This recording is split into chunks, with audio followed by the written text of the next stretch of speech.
What happened to the others? The familiar faces behind the frontier's quiet corners. Everyone remembers Charles Ingalls and Mr. Edwards. But Little House on the Prairie wasn't built on heroes alone. It was held together by quieter souls. The preacher who married the town's daughters. The gentle giant who never raised his voice. The young girl who entered in the final season and later faced a real-life battle far crueler than anything scripted. These were the hearts that beat just off-center. The faces that lingered in the background until they disappeared. In Part 1, we honored the legends, Michael Landon, Victor French, and others who led the way. But Part 2 is different. It's quieter, sadder, more uncomfortable, because many of the actors we're about to remember didn't leave with fanfare. They faded. Some died young, their names lost in the footnotes of fan sites.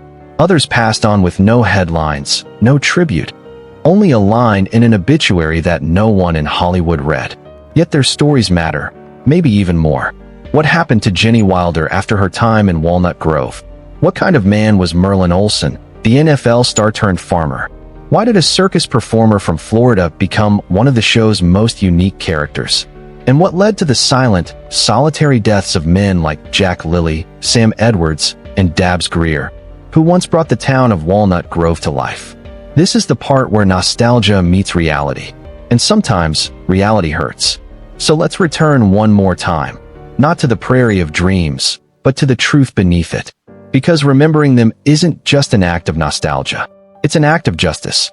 And if you haven't subscribed yet, now is the time. Because these aren't just stories from the past. They're reminders that even the smallest roles can leave the deepest scars. Merlin Olsen, Jonathan Garvey. He towered over most of the cast, both in stature and in spirit. As Jonathan Garvey, Merlin Olsen brought to Little House on the Prairie something rare, a calm masculinity stripped of ego. He didn't bark orders or chase attention. He stood, he listened, he carried the weight. And when he hurt, you felt it like thunder rolling through the prairie. But before he stepped into Walnut Grove, Olsen had already conquered an entirely different kind of battlefield. Born in Logan, Utah, he was the second of 9 children in a deeply religious Mormon family. He wasn't born into fame. He earned it with his body first. As a defensive tackle for the Los Angeles Rams, Merlin Olsen became a legend in the NFL. 14 seasons, 14 Pro Bowls, one of the feared, fearsome foursome. But even at the height of his football career, Olsen was different. Polite, bookish, more likely to quote scripture than trash talk. While other players hit the bar, he hit the library. So when Hollywood called, it wasn't as strange as it seemed. Olsen transitioned from cleats to camera with surprising grace, landing his first major acting job not long after retiring from the NFL. Little House gave him a role that fit him like a worn glove. The dependable friend, the quiet man who stood by Charles Ingalls through fire, famine, and heartbreak. His scenes didn't shout, they steadied. Off-screen, Olsen was as disciplined as he had been on the field. He raised 3 children with his wife Susan, stayed clear of scandal, and devoted himself to charity work. He hosted sports broadcasts and starred in his own series, Father Murphy, also produced by Michael Landon. But not all storms show up on camera. In 2009, he was diagnosed with mesothelioma, a rare and aggressive form of cancer linked to asbestos exposure. He believed it had come from years spent on construction sites as a young man. He underwent multiple treatments, fought hard, but the cancer spread fast. Merlin Olsen died the following year. No public drama, no drawn-out farewell tour, just the quiet, dignified exit of a man who had built 2 legacies, one on the gridiron, the other on the prairie. And both still stand, solid as ever. Hersa Parody, Alice Garvey. She wasn't the first teacher in Walnut Grove, nor the most outspoken. But Hersa Parody's portrayal of Alice Garvey brought a quiet strength and warmth that resonated deeply with viewers. As the devoted wife of Jonathan Garvey and mother to Andy, Alice was a pillar of the community, a character who embodied compassion, resilience, and grace. Born Betty Sandhoff on May 25, 1945, in Berea, Ohio, Parody's passion for acting ignited early. By 14, she was performing in Cleveland-area theatrical productions. Her dedication led her westward in the early 1970s, where she pursued her acting career with vigor. Before stepping into the role of Alice Garvey, Parody appeared in various television series, including Mannix, Bearcats, and The Waltons. Interestingly, she was initially considered for the role of Caroline Ingalls, but was later cast as Alice, a character she made uniquely her own. Alice Garvey's character met a tragic end in the 1980 episode May We Make Them Proud, where she perished in a fire while attempting to save children. This heart-wrenching scene remains one of the most memorable and emotional moments in the series, showcasing Parody's profound acting abilities. Beyond Little House on the Prairie, Parody's appearances were sporadic, with roles in productions like Kenan and Kel. She was once married to Oscar-winning producer John Peverall, with whom she had a son, Jonathan. In her later years, Parody faced health challenges, battling a brain tumor known as meningioma. She passed away on August 23, 2023, at her son's home in Norfolk, Virginia, at the age of 78. Her son, Jonathan Peverall, remembered her as a talented actor and a beloved presence in many hearts. Hersa Parody's legacy endures through the indelible mark she left on Little House on the Prairie and the hearts of its viewers. Her portrayal of Alice Garvey continues to inspire, reminding us of the profound impact of kindness, courage, and dedication. Dabbs Greer, Reverend Alden. He was the spiritual backbone of Walnut Grove, not by preaching fire and brimstone, but by embodying kindness, humility, and unwavering presence. Reverend Alden wasn't flashy. He didn't have major story arcs or emotional breakdowns, but he was always there when it mattered. Baptizing babies, marrying couples, burying the dead. A constant thread of quiet faith in a world filled with hardship. And behind that role was Dabbs Greer, a man who, much like his character, never chased the spotlight, yet left behind an unshakable presence in American television. Born in Missouri to a speech teacher mother and a pharmacist father, Dabbs got his first taste of acting in a children's play at age 8. From there, he never really left the stage. He studied at Drury College, ran a community theater, and eventually joined the famed Pasadena Playhouse, not just as an actor, but as an instructor and administrator. He trained countless young actors while continuing to take on roles himself, usually the kind that required warmth, wisdom, and restraint. Greer had the kind of face you recognized even if you didn't know the name. He guest starred on nearly every iconic show of the mid-20th century: The Rifleman, Bonanza, Perry Mason, The Brady Bunch, Gunsmoke. Always the shopkeeper, the sheriff, the neighbor, the man who helped move the plot forward without demanding it revolve around him. When Little House on the Prairie came calling, it was a perfect match. As Reverend Alden, Greer became the symbol of spiritual steadiness in a town constantly tested by floods, fires, and famine. He was neither saint nor savior. He was something rarer, a believable man of God. Flawed, aging, sometimes uncertain, but always compassionate. Off-screen, Greer lived much the same way. He never married, had no children, no scandals, no memoirs, no late career reinventions. He simply worked, for over 60 years, and then quietly stepped away. His final feature film role was in The Green Mile, playing the older version of Tom Hanks' character. It was fitting, a story told through memory, through reflection, through a voice that had seen too much and still believed in grace. Dabbs Greer passed away in 2007 from heart and kidney complications. He didn't leave behind headlines. He left something better: reverence. Shannon Doherty, Jenny Wilder. She joined Little House on the Prairie at the tail end of its run, playing Jenny Wilder, a wide-eyed girl who arrives in Walnut Grove seeking stability, only to face loss, change, and the hard lessons of growing up on the frontier. For viewers, she was a breath of youthful energy in the final season. For producers, she was a gamble, a child actress with raw talent and piercing presence. And even then, the spark was undeniable. Shannon Doherty was just 11 years old when she took on the role. Michael Landon had spotted her on Father Murphy, another series he produced, and saw something different.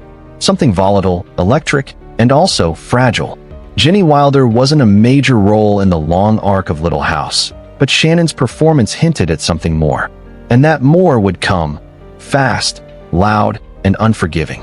After Little House, Shannon's fame exploded with Our House, then Beverly Hills 90210, where she became a teen icon as Brenda Walsh. But with the spotlight came scrutiny. She was labeled difficult, rebellious, troubled. The media feasted on her every conflict, fights with co-stars, feuds with producers, a string of short-lived marriages. Hollywood didn't just build her up, it devoured her in real time. And yet, underneath the headlines, there was always a fighter. In 2015, Shannon was diagnosed with breast cancer. She went public with it, not for sympathy, but to own her narrative for once. She documented her treatments, her hair loss, her pain. She called out the studios that abandoned her and the friends who disappeared. She became a different kind of icon, not the bad girl in black leather, but the woman refusing to disappear quietly. After years of remission and relapse, she confirmed in 2023 that her cancer had reached stage 4 and metastasized to her brain. Still, she kept working. Still, she kept speaking. Her final public appearances were filled with raw honesty, defiant, scared, hopeful. Shannon Doherty passed away in 2024 at just 53. Far too young. But maybe, finally, in her own way. She began her journey on the prairie. She left it with fire. Patty Maloney, Alice Bates. She stood barely 4 feet tall, but her presence on screen and in life was anything but small. As Alice Bates in Little House on the Prairie, Patty Maloney played one of the show's most unique and endearing side characters. She didn't appear in many episodes, but when she did, she stood out, not as a spectacle, but as a symbol of inclusion in a time when television rarely made space for anyone who didn't fit the mold. And her journey to Walnut Grove was anything but typical. Born in a small town in upstate New York, Patty faced the world with a body that society wasn't ready to accept. Diagnosed with dwarfism as a child, she learned early that if she wanted to be seen, truly seen, she'd have to be extraordinary. And she was.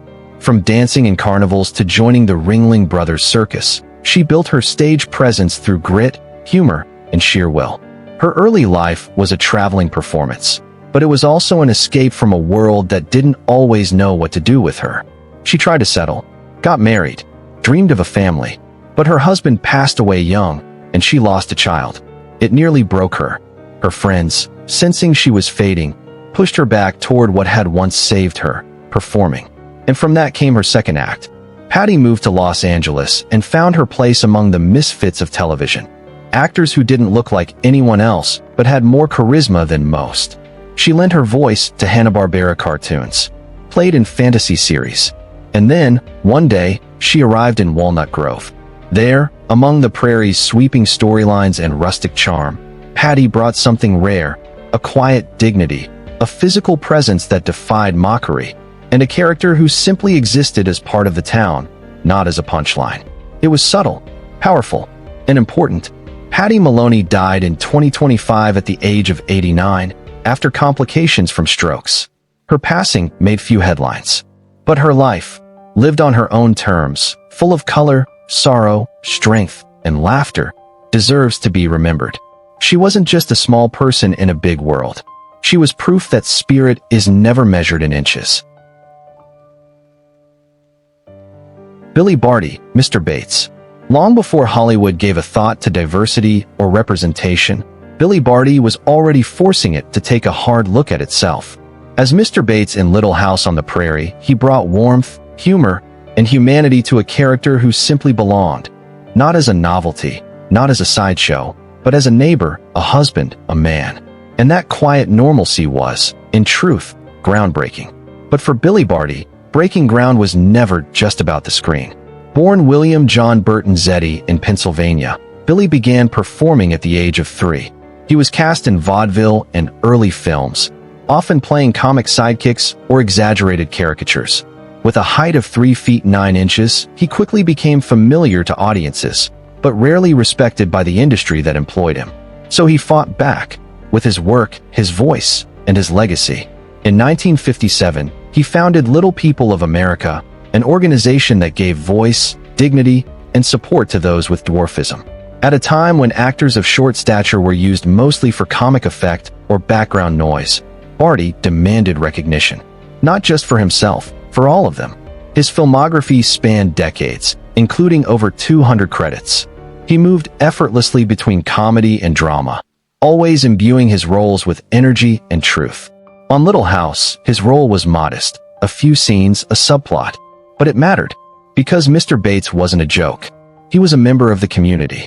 And that, on television in the 1970s, was radical. Off-screen, Billy Barty was a husband, a father, a fierce advocate, and a mentor to generations of performers who felt invisible. He wasn't asking to be celebrated. He was demanding to be seen. He died in 2000 from heart failure at the age of 76, surrounded by his family. No headlines, no scandals, just the quiet ending to a loud, brave life. Billy didn't just open doors. He knocked down walls. Jack Lilly, stuntman and supporting player. You never saw his name in the credits. You might not even recognize his face. But if you ever watched a horse gallop across the prairie, a wagon overturn in a sudden storm, or a fight break out behind the saloon in Little House on the Prairie, chances are you were watching Jack Lilly. He was one of the invisible men who made television magic possible. A stuntman, a double, a cowboy who bled quietly so that others could shine. Born in Texas in 1933, Jack came from the kind of rugged, working-class roots that didn't dream of Hollywood. They dreamt of survival. But Jack had something else: grit, skill, and a deep understanding of horses that made him valuable in an industry where authenticity still mattered. Throughout the 1960s, 70s, and 80s, he built a reputation as one of the most reliable stunt performers and wranglers in the business. He worked on Planet of the Apes, Sudden Impact, Young Guns, and dozens more. But it was Little House where he found a kind of home, behind the scenes, among the dust, the danger, and the quiet fraternity of those who fell hard and got back up again. He didn't seek the spotlight. He helped others stay in it. Colleagues remembered him not just for his toughness, but for his grace. A man who knew how to control a 1,200-pound animal in chaos, or fall from a roof without breaking character. He trained younger stuntmen, worked as a technical advisor, and helped maintain the authenticity of the frontier world fans loved. Jack passed away in 2025, having lived well into his 90s. His wife had died the year before. He left behind 3 children, and a legacy you can't measure in awards or applause. His legacy is in the moments you never noticed because they were done right. He didn't need lines or close-ups. Jack Lilly's job was to disappear so the story could live. Sam Edwards, Bill Anderson. He was never the star. He never asked to be. But Sam Edwards was one of those rare actors who gave every line, no matter how small, a ring of truth. As Bill Anderson, the soft-spoken banker of Walnut Grove, he was the man behind the desk, the one handing out loans or bad news, always with a nervous smile and a touch of humanity. And that's exactly what Sam Edwards specialized in, making small moments matter. Born in Georgia in 1915, Sam grew up with performance in his blood. His mother, Edna Park, was an actress. His family even had their own radio program, The Edwards Family. From the moment he could speak, Sam was acting, on stage, on the air, and eventually, on screen. He became one of the most dependable character actors in the golden age of American television and radio. He voiced young male leads in wartime dramas, played sweethearts, soldiers, shopkeepers, whatever the story needed.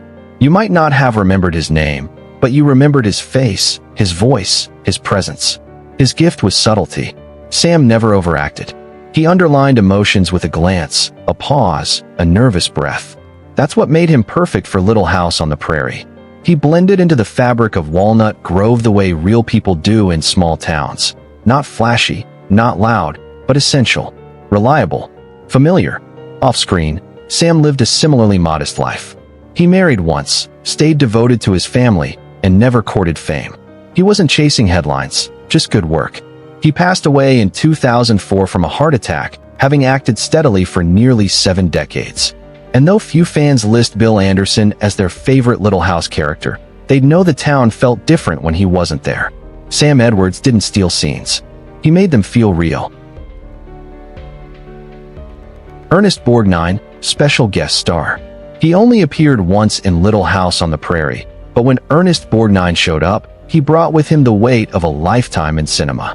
In the 1979 episode The Lord is My Shepherd, he played Jonathan, a solitary old man who teaches young Laura Ingalls about faith, grief, and letting go. It was a tender performance, stripped of ego, delivered by a man who had once played killers, soldiers, and outlaws, and now sat quietly in the wilderness, teaching a child to pray. It was, in a way, Ernest Borgn's career in miniature, tough on the outside, but deeply human underneath.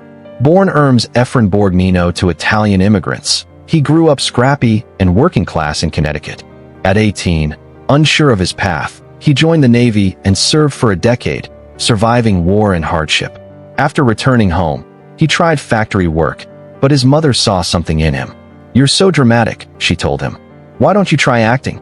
He did, and the world never looked at him the same again. His breakout role was as the brutal Sergeant Fatso in From Here to Eternity. But it was Marty, a quiet little film about a lonely butcher, that won him the Academy Award for Best Actor, beating out legends like Spencer Tracy and James Dean. He was that rare Hollywood beast, a leading man who looked like your neighbor, your uncle, your dad. His career stretched over 6 decades. McHale's Navy, Airwolf, The Wild Bunch, The Poseidon Adventure. He even voiced Mermaid Man in SpongeBob SquarePants.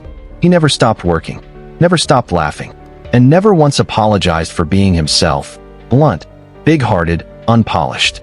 In 2012, at the age of 95, Ernest passed away from renal failure. His wife, Tova, was by his side. He left behind more than a filmography. He left behind a spirit, one that said, "Be kind, be real, and don't take yourself too seriously."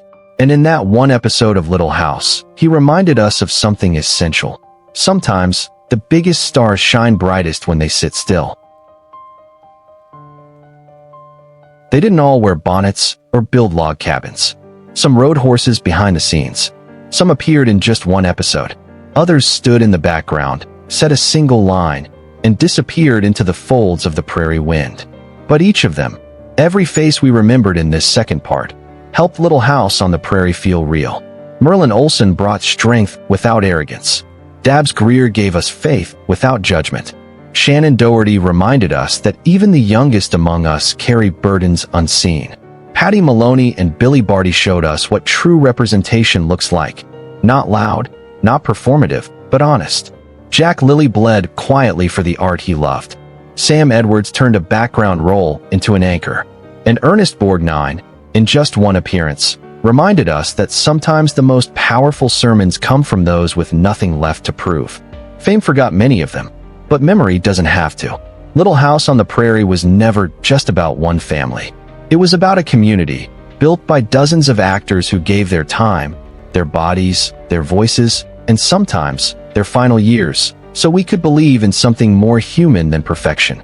If these stories moved you, if even one face made you pause and remember, subscribe to the channel. Because we're not done. There are more faces to remember, more truths to uncover, and many more forgotten voices waiting to be heard.